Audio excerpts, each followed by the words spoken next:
after these next 6 years, I think absolutely José Altuve could eventually be the best Houston Astros player of all time.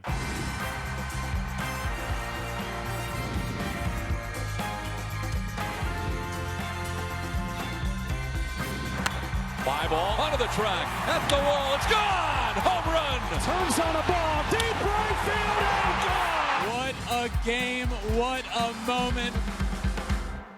What is up, my friends? Welcome to Flippin Bats. It is officially baseball season. Woo! Pitchers and catchers about to report. The Super Bowl is over, which means one thing, and I tweet it out every year the second the Super Bowl ends, it is baseball season. We got a lot to talk about today. José Altuve signing his lifelong deal to stay an Astro for the rest of his career with the Astros. The Red Sox are now going to be a part of a Netflix documentary similar to Hard Knocks and what they do with football. So inside look at the Red Sox organization and the team this year, which will be fun.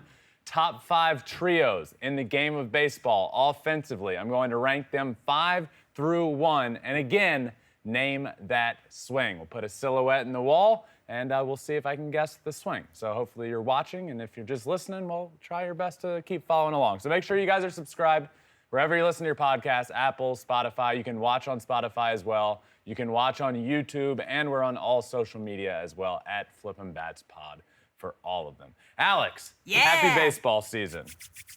It's here. It is. Well, it's crazy. It kind of started for the first time before Super Bowl because you had Dodgers reporting last week, Padres reporting this last weekend when Super Bowl was happening. But, I mean, what a fun, wild week it was. It really was. And you're right. And there's the tweet. It's a staple at this point. It is officially baseball season, is what I always say. You're right. And I feel like I will say it is officially baseball season probably like 6 more times when different things happen. I've already said it like 3. Yeah. Pitchers and catchers report the 14th and 15th. I'll say it again then. First games of spring training, I'll probably say it then. Yeah. Opening day, the first opening day, March 20th, I'll say it then. And then March 28th, I'll probably say it again. So a lot more coming. But there's a lot going on. There's a lot going on in the baseball world. Did you win your bet? Did you bet on the Chiefs? I know you're a betting man, right? And we had Super Bowl this weekend. Big game. It was madness. I was out in Vegas for the entire week. I left right after our show here, flew out to Vegas, did all the things, Radio Row, NFL honors. Like, what a wild, perfect place for the Super Bowl to be. I mean, it's Vegas, right? You already have everything. The moment you walk out of your room, it's casinos, events, gambling, bars. And then on top of that, you add in the biggest sports event like of the season right there. It was so cool. I have to say though, my favorite thing is just seeing how many young girls and women were rocking like different NFL swag and gear. There really was like the Taylor Swift effect that we saw with all of these young girls. It like literally brought tears to my eyes because it reminds me of like me watching sports with my dad and how I got into everything. And I'm here for all of it. I love the fairy tale ending. I bet the Chiefs, so I'm so happy. Congratulations. Thank you. Did you not? Did you bet the 49ers? I did, but in the first half, so I won too. Then you won the first half. We both won. Good job. That was great. What'd you do for it? What'd you do for the game? Oh, I came home. My ideal like viewing situation, because I did like all the craziness leading up to it. I was at my house. I made my buffalo chicken dip. I made a cheesy gordita crunch because I've never had Taco Bell before and I always wanted to try it. Never had Taco Bell. No, ever. I didn't grow up with fast food. So I saw it and I was like, oh, I want to make that. So I made it. It was absolutely incredible. And then just me and the puppies and the TV on full blast. It was wonderful. Wow. What'd you do? I watched hungover on the couch. I did nothing. You could have been there, you guys. Ben turned down tickets to the Super Bowl. I'm going to give you crap for that for a long time. So Saturday. He could have gone. He said no. Saturday Sports fan? was Really? Elizabeth's sister's birthday. Yeah, okay. So that Lots of birthdays. got after it Saturday. Yeah. Sunday, hungover, and we just watched on the couch, and it was great. I loved every second of it. All right. Yeah. Fine. Well, Super Bowl is over. Yes. Which means, as you started the show, it is officially baseball season. Yes. As I mentioned, Dodgers and Padres have already reported. Dodgers on Friday the 9th, Padres Sunday, Super Bowl Sunday, and then pitchers and catchers all report this week, like Valentine's Day, right around the 14th, 15th. Yeah, everyone. Everybody pitchers will and be catchers, there. every team will report either the 14th or the 15th, and then full squads the following week. So everybody's getting down to either Florida or Arizona, and we're getting ready to rock. So I love this time of year because I just feel like starting in November's the first month of no baseball. Starting in December, and then when the holidays end, I really get antsy and ready to roll. So this is the first sign of, we're starting to get those pictures of players. We're starting to get video of Ohtani hitting there and Yamamoto throwing his bullpen the other day, and you're starting to get those interviews that we get every year of so-and-so's in the best shape of his life. What a big year he's gonna have. I love those because it means baseball is close. And everyone will have reported by about this time next week, and pitchers and catchers in a couple days. It's so much fun because I did almost a decade of spring training, as you did as well. And it's really like a summer camp. It's everyone's together, everyone's in a great mood. The games are fun because you're just kind of working things out. They don't really matter, but you're still a little competitive. It's just such a unique, happy time in baseball, kind of leading up with all that expectation, all that hope. And we're going to get that started this week. The Dodgers have their first inter-squad game this week. So we're getting baseball in any day now. It's interesting hearing your perspective from spring training because you're with the big leaguers and they know they have their job.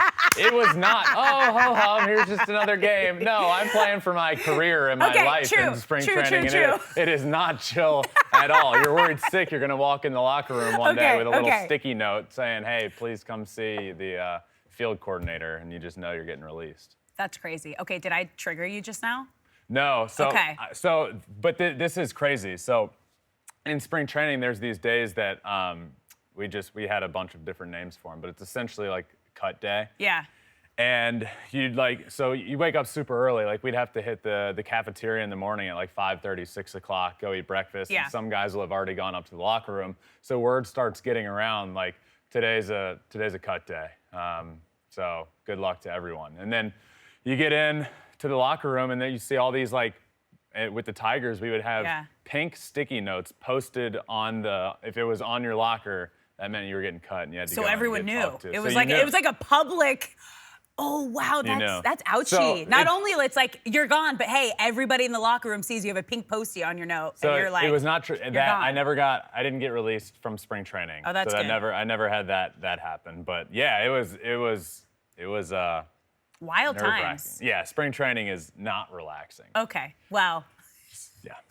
on the reporter and the big leaguer side of things, little different. They're leaving to go play golf when they're done with their third at bat in every game. Yes. They're out. Okay.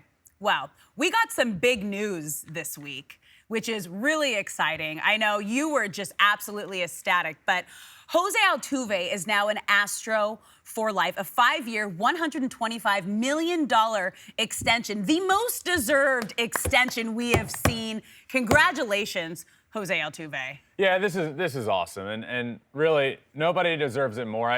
José Altuve is eventually going to have a statue built outside of Minute Maid Park, and he, when all is said and done, after these next 6 years, so he's got next year, and then the extension is onto the 5 years after that. So the contract right here is a $15 million signing bonus, $30 million for the next 3 years. 2025, 26, 27. And then 29 and 30 is making $10 million. So first $300 million second baseman in history. Woo! When all is said and done, José Altuve will be one of, if not the best Houston Astro player of all time. Just when you look at longevity with that team, he's a rare breed in this day and age that will play his entire career with one organization. And a guy that went through the really, really bad with the team and organization, made it out of that, made it to the brighter days, and was a big part of the reason that they turned it around and won those championships and all of those ALCS championships and all of that. The guy has over 2,000 hits right now, 2,047 hits.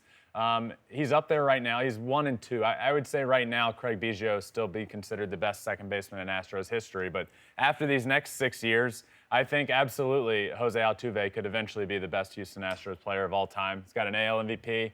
He's He's got 8 All-Star appearances, 6 Silver Sluggers, 3 batting titles. But he's also, like, I don't have a better way of saying this than he's also José Altuve. Like, he's the heartbeat of that city. His story coming up with getting told to go home because you're too small, and then he comes back the next day anyway, and they're like, oh, this guy can play a little bit. And then he signs with the Astros, and then he gets up to the big leagues after a while, and it was only supposed to be temporary until they could get another second baseman in. And now we see this, and it's special. José Altuve is one of my favorite stories in baseball. He is a perfect example of never give up on yourself, never give up on your dreams. As you mentioned, I mean, even his tryout story, he got turned away multiple times trying out for the Astros organization because he was so small. I mean, there's been videos of like what he used to use as a bat, like just he is absolutely incredible. Even when he finally made it, being told you're just going to be a placeholder for our second baseman. Like I relate to stories like this because that's kind of what my whole soccer career was like growing up. It was like, yeah, no, you're not like big enough. Like you'll just kind of be the placeholder. And then I worked my way to like get that starting job. So anytime I have this like underdog kind of no one really believes you can do it story, always rooting for them. I love José Altuve. We're like close to the same height when I'm in heels too, which I love. I'm like, what's up? It's so great. And he always has a smile on his face. He's always having fun. He's one of those players that's just contagious. He's also like the most humble. Yes. Like you will never, ever, ever hear him talk about himself. And if you ever watch interviews, Julia Morales is the Astros sideline or on-field reporter after games. And you can't get an answer out of him about himself. He could go 5 for 5 with 5 homers, and he will make it about every single other player on that team besides himself. And it almost feels like a game for him to not talk about himself. He's the perfect leader. He really is. He's the perfect leader. And even like the last couple of years when we've been following their playoff runs, talking to every one of his teammates, they just rave about what he does for this team, how he brings everybody together, how he doesn't let anybody get down. And he really is the heart and soul, the heartbeat of this Astros team. Yeah, Yordan Alvarez is one of, if not the best hitter in baseball, but the Astros go as José Altuve goes. Yeah. And now he will be there for the next 6 years, which gets him to 39 years old. Look, there's a serious discussion to be had. Yeah. He's at 2,047 hits. Okay. So there is a serious discussion to be had of can he get to 3,000 hits. We will not see many more players getting to 3,000 hits over the course of a career unless the rules of baseball ultimately change and evolve and make hitting a little bit easier. But as of right now, we will not see many players getting to 3,000 hits. He's at 2,047. So I think 200 hits a year for the next 6 is unrealistic, but he's got 200 hits in a season multiple times. That's the number. That's a high number. But if you do that for 5 years, that's 1,000, and you're over 3,000 then. He's got 6 years left with the Astros. So if he can get somewhere between 150 and 200 hits for the next 6 years, there is a chance he can get to 3,000 hits, which is really, which would be awesome. Kind of be the cherry on top of a Hall of Fame season. Yep, or a Hall of Fame career. Like He's incredible. I'm so happy for him. I'm happy for the Astros, too, because now he is going to be – they're going to have their guy. Yeah. They have their guy for the remainder of his career. So he signed actually it was February 7th when the deal became official and that extension, and everyone announced José Altuve will be an Astro for life, which is cool because for many reasons. He signed that contract. It's also February 7th, which is 2-7. Love that. I love that. And the mayor of Houston announced that February 7th, 2024, will forever be José Altuve Day in the city of Houston, which is really awesome. cool. So congrats to him. Congrats to the Astros. And, this is just another sign that the Astros are, like, everybody said this is the Astros window. You have to win in this window. Like, it's running out. Yeah. Well, they said that when George Springer went elsewhere. They said that when Carlos Correa went elsewhere.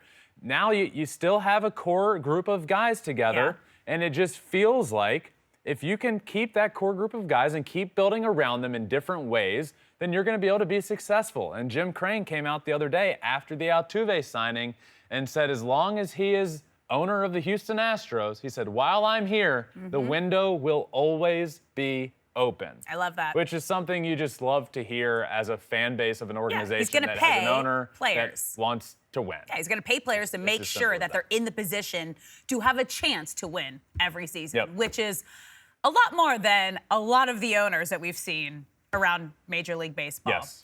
More owners that love baseball, please. Less owners that are in it for a buck here or there. Yeah.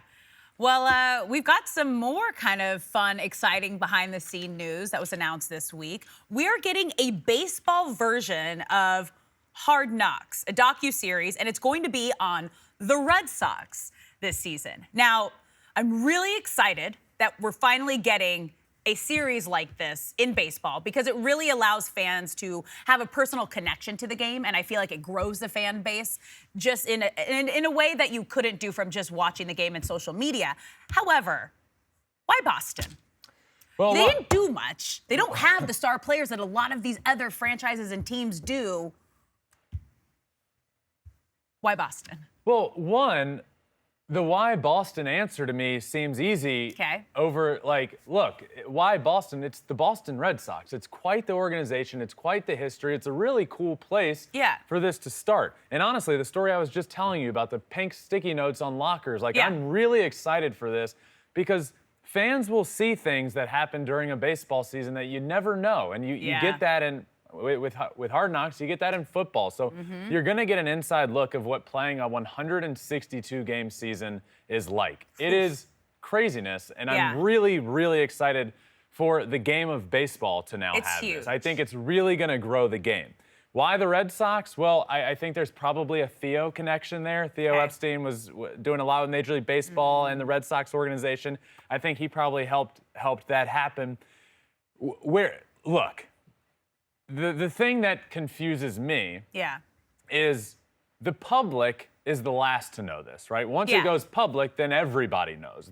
There will be a baseball series similar to Hard Knocks that will involve the Boston Red Sox. Okay, great. Yeah. How long have the Red Sox known about this? Enough to do something during the offseason. You knew. And they did nothing. You knew that this was coming, and you did nothing this offseason. You signed Lucas Giolito. Yeah. Other than that, you've done nothing to make your last place team any better. Yeah. When you know that all eyes are going to be you on a one of its kind baseball docuseries, and you're the Boston Red Sox, and you're going out saying you're going to have a big offseason and make big splashes, and you do nothing? Yeah. It's a little infuriating because you're going to get this look inside the organization and it's going to grow the game of baseball. And I really am very, very excited for it. But I can't believe the organization knew this and is undoubtedly getting paid for this, a lot of money, and did nothing. Didn't add a star player, and that's nothing against Lucas Giolito. I like Lucas Giolito a lot. He's a friend of the pod. But you have an opportunity to make some big splashes. There were some big-time free agents, and there still are out there, by the way. Do I believe the Red Sox are going to sign them? No, I don't. So that's where the confusion comes from me. I am 10 out of 10 excited for this, pumped up about this. It's great for the Red Sox. It's great for the game of baseball. I'm going to be all in on this docuseries. I just can't believe that the Red Sox knew and did nothing. Embarrassing. It's weird. Are we going to get it kind of like Hard Knocks where it's real time? I don't believe so. Oh, 2025. Okay, so it's going to be it's going to be like a full season and then coming out after. Yes. Okay. Cuz that's kind of cool too, like how Hard Knocks does it where you're like it's like in real time and you're getting to know these players like as they're going through preseason, then into season, you have an emotional connection to them. Yeah, I agree. It's cool to it'd be cool to watch a week of baseball and like see what happens and then be like, oh yeah, I remember when I was watching last week. Yikes, that makes sense. Yeah. He was having a hard day emotionally. Yeah. Really showed out on the field. Yep. All right, well, as we inch closer to opening day, we're going to kind of talk some of the big hitters, right? The powerhouse teams. We're going to do the top 5 trios of 2024. So let's start at number 5. Who do you got? So at number 5, this was tough. So I narrowed about 7 to 8 big-time contenders that could go in the top 5 down to 5 Yeah. because I was told top 5, and that's how that works. So I went with, at number 5, the New York Yankees, which their trio is Aaron Judge, Juan Soto, Anthony Rizzo. Yeah. Now, for me, Judge and Soto are the big 2 here. That's kind of why I went with this trio.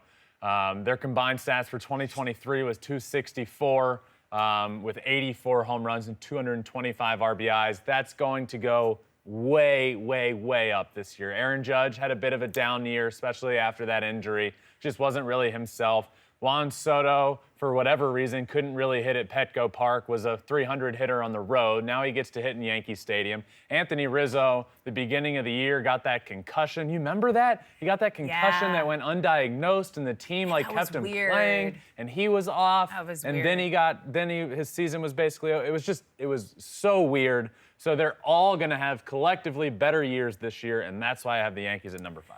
Yeah, I mean, this is all going to come down to, because it looks great on paper, right? This trio looks great on paper, but can Judge stay healthy, and can Soto get back to his dominant hitting? Yep. If they can, easy number 5.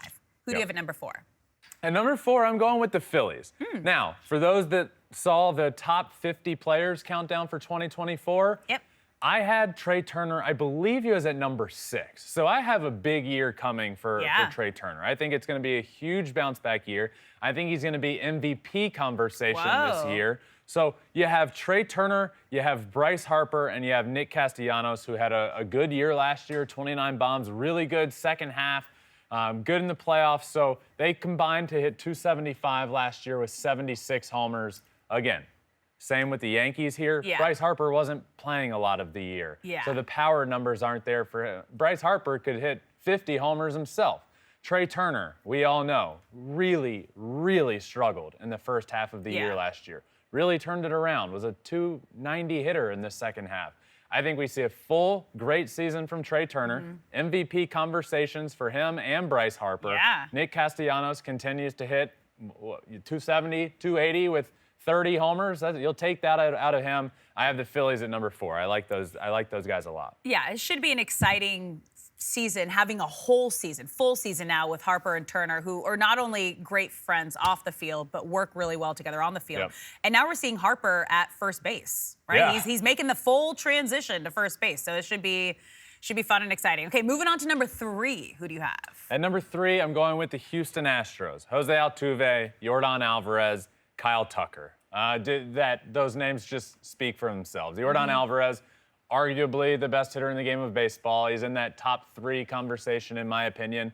José Altuve is José Altuve. Will get, he's the spark plug of that offense. And Kyle Tucker continues to be an underrated player in the game of baseball. I don't know what the guy has to do to not be underrated, but it just always feels like he is. And he's constantly in all-star conversations, in MVP conversations, and was a big reason the Astros were as successful as they were last year, because he stepped up and been fantastic for them. So the combined stats for those big 3 for the Houston Astros last year, 294 with 77 homers, 260 RBIs, and an OPS combined of 926 for the 3 of those guys.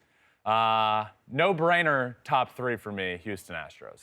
I mean, it's kind of crazy, too, because they also had quite a few injuries last season, still had these stats, and still made it to the World Series. Yeah. So it just shows you. Yeah, you're right. Altuve in the World Baseball Classic broke good chunk of the season. Yeah. So it just shows how strong this core is, even when one of them is out. Because the 3 of them weren't playing all together for a good chunk of last season. Absolutely. Yep. Okay, moving on to number 2. Who do we got?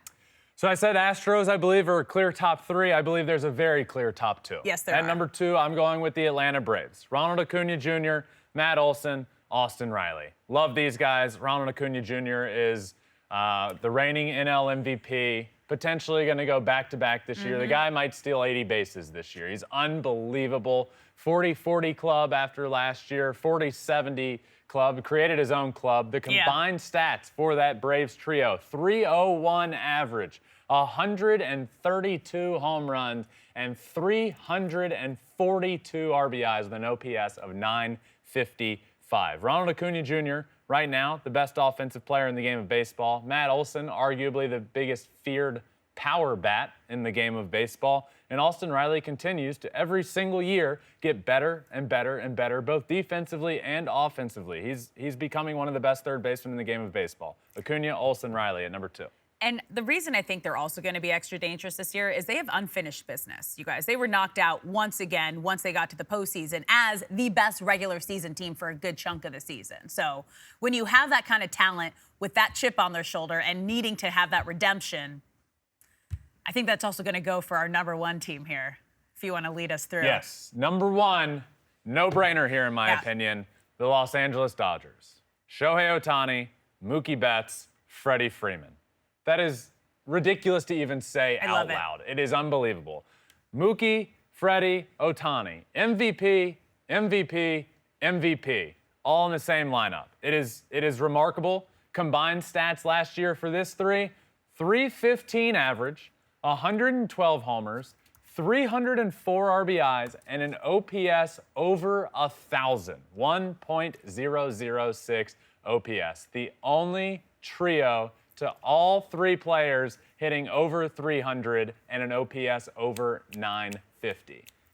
Crazy. I mean, and now they are all on one team. It already felt crazy. Last year, once Freddie signed with the Dodgers, it already became like, how many MVPs do these guys have? You got Kershaw has his, then you have Mookie and Freddie in the same lineup. That's crazy. Now you add in Shohei with his MVPs, and this just becomes, in my opinion, and I have no stats to back this up. I just thought of it off the top of my head, but we're talking one of the best trios in the history of baseball. Maybe that'll be next week. Maybe next week we'll do top 5 trios in the history of baseball, and we'll see if they're on that list. It's great. I know he doesn't have an MVP in the MLB yet, but Yamamoto is like a 3-time MVP back in Japan, too. I mean, this team is just stacked with MVPs. I think you absolutely nailed your number 1 pick.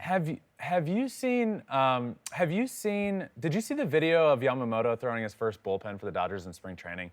It is going to be ridiculously fun to watch him pitch. It is so weird. His leg kick is like, there's not much of a leg kick. It's like slow and then so explosive. It almost sounds like thunder when you get like a close-up of him and you like hear everything like unleash at once. Maybe Thunderstruck is going to be his song. Crazy. It was so much. It's going to be so much fun watching him pitch. I hope he's the number 2 starter to start the year because I'm going to the second game of the year at Dodger Stadium. I would love to watch him pitch. So I went top 5: Yankees, Phillies, Astros, Braves, Dodgers. Okay, so question here, right? Because I don't know. Reigning champ Rangers having Seager, Semien, Garcia. Seager finished second MVP voting. They just won the World Series. Not in your top 5? So the Rangers are certainly one of those teams I was talking about off the top that's like they're in that conversation. For the Rangers with me, Semien and Seager are obviously very, very good. Yeah. For me, I'm going to use the Yankees as my reference because I have them at 5. Judge and Soto for me are greater than Semien and Seager combined. And Garcia?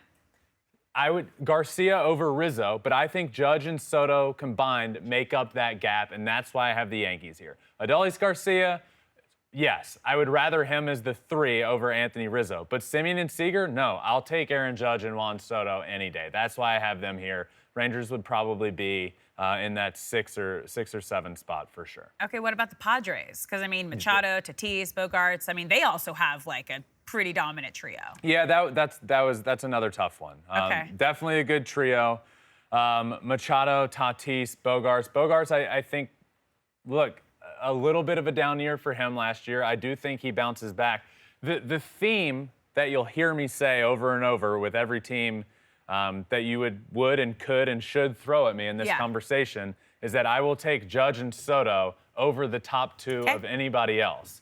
Do I love Anthony Rizzo at this point in his career as the number 3 in this trio? No. Of those teams you're mentioning, I would probably take that 3 over Rizzo. Adolis Garcia over Rizzo, sure. Xander Bogaerts over Rizzo, yes. But Judge and Soto far above. Maybe not far above Semien and Seager, but above enough to have the Yankees in that 5 spot just because of how much I love them. Okay. All right. Game time. Our game When you hear the music, it is time for Name That Swing. Ben has been pretty excellent at this game. 5 for 6 in 2 weeks. Yep, 5 for 6. So he's going to get 30 seconds to watch a player's silhouette swing, and he's going to have to guess who it is. Yes. One, if you haven't seen or watched the show, you're missing out on a beautiful set. Two, this segment is a little bit harder to keep up with if you're just listening. I will try my best to talk through what I see for people just listening on audio platforms. But if you're watching or want to watch, go to YouTube. You can also watch on Spotify to see this segment, and you can see the silhouette of the player in the wall, which is exactly what I will be watching to name that swing. All right. Let's get the first batter up. 30 seconds on the clock. Ready? Go. Yes. Okay, this is far more zoomed in. It's a little more difficult. Catcher plays for the Phillies. That looks like they're on the road. They're wearing grays. This, to me, the helmet has 10 seconds. The helmet has the face thing to. I'm gonna go with Jorge Soler. Nailed it. Come on. Nailed it. I can hear the control room going, oh. Come on. Woo, that was a good one. All right. Down to the wire. Okay. Good job. Thank you. All right. Batter number 2. 30 seconds on the clock. Let's get 30 seconds on the clock. And batter 2. Let's go. Mariners player. This is Eugenio Suarez. Yeah. Okay, done. Like under 10 seconds? Former teammate of mine with the Tigers. Oh. Love the dude. I feel like it's easier for you when you get the crowd shot because you can tell where everyone's Well, at. I immediately saw the Mariners dugout. Yeah. I That's had what I'm saying. that Yeah, here. crowd shot, dugout. But I know, we were good friends. I know that. Okay. Sure. All right. 2 for 2, baby. 2 for 2. Let's go. Let's get the third one. A lot 30. of haters been coming into this one, Alex. A lot of people didn't believe I'd get any of them. Your Here we entire are, 2 for team. 2. Correct. In the control room. Yep. 30 seconds on the clock. Third batter up. Let's go.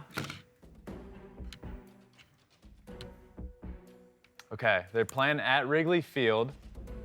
The away team, so he plays for the away team. Looks like he's got long hair. How much time 10 do I have? seconds. I have one name that keeps coming to my mind. Okay. I don't know if it's right. I'm gonna go with Bo Bichette. Nope. Jonathan India. Jonathan India. Okay. Yeah. That's okay.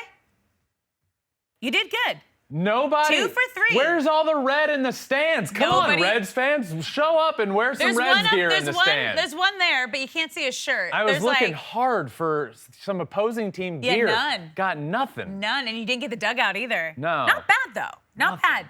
2 for 3. I do. I feel good. You've been in the positive all 3 times. I feel good about that. Yeah, congratulations. Thank you. Thank you. That was great. That was fun. It's a fun way to end the show. Fun segment, for sure. So, Yeah. happy Tuesday, everyone. Pitchers and catchers report tomorrow for a lot of the teams. It is also Valentine's Day. Yeah, so tomorrow. Happy Valentine's Day to everyone as well, and happy baseball season. It's beginning. here. All It's the here. fun stuff's People about. are in spring training. You're gonna get pitchers and catchers reporting, players reporting, games, inter squads, then the season. It's here, and I am very happy about it. So thank you all for listening. Make sure you're subscribed wherever you listen to your podcasts, Apple, Spotify. You can also watch on YouTube and Spotify. We're also on all social media at Flippin Bats Pod for all of them. But that does it for this episode today. Thank you all for listening. Until next time, my friends.